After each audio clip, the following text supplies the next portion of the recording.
Piece টিভির প্রশ্নোত্তর পর্বে ডক্টর জাকির নায়েককে প্রশ্ন করা হয়, বিশ্বে মুসলমানদের সংখ্যা 15 থেকে 20%, আর অধিকাংশ মানুষই মূর্তি পূজা করে।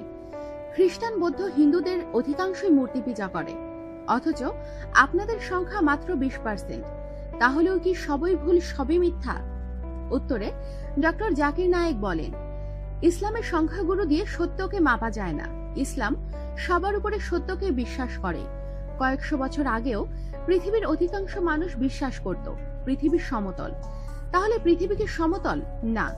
তাহলে বেশিরভাগ মানুষই ভুল হতে পারে। ইসলামের ধর্মে সূরা ইসরার 81 নম্বর আয়াতে বলা হয়েছে, বলো, সত্য উপস্থিত হয়েছে, মিথ্যা বিলুপ্ত হয়েছে। মিথ্যার প্রকৃতিগত কারণেই বিলুপ্ত হবে।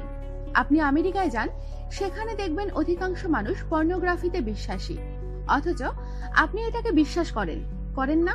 কিন্তু পশ্চিমা বিশ্বের অধিকাংশ মানুষই পর্নোগ্রাফিতে বিশ্বাস করে।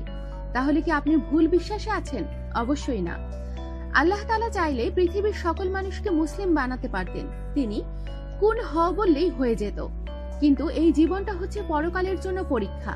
আল্লাহ যদি চাইতেন পৃথিবীর কোনো মানুষ মূর্তি পূজা করবেন না, তাহলে তো আর পরীক্ষা থাকলো না। পরীক্ষাটা হচ্ছে আল্লাহ আপনাকে কিছু আইন দিয়েছেন, সেটা মানা না মানা আপনার ব্যাপার।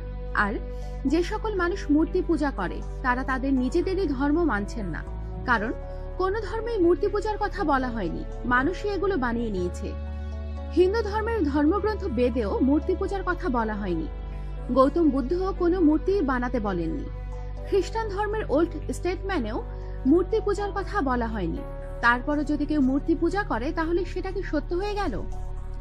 কেউ যদি কাল নবী হযরত মুহাম্মদ সাল্লাল্লাহু আলাইহি সাল্লামের মূর্তি বানিয়ে তার পূজা করে, আমি বলবো সেটা ভুল, কারণ নবী মুহাম্মদ সাল্লাল্লাহু আলাইহি সাল্লাম কখনোই তার মূর্তি বানাতে বলেননি।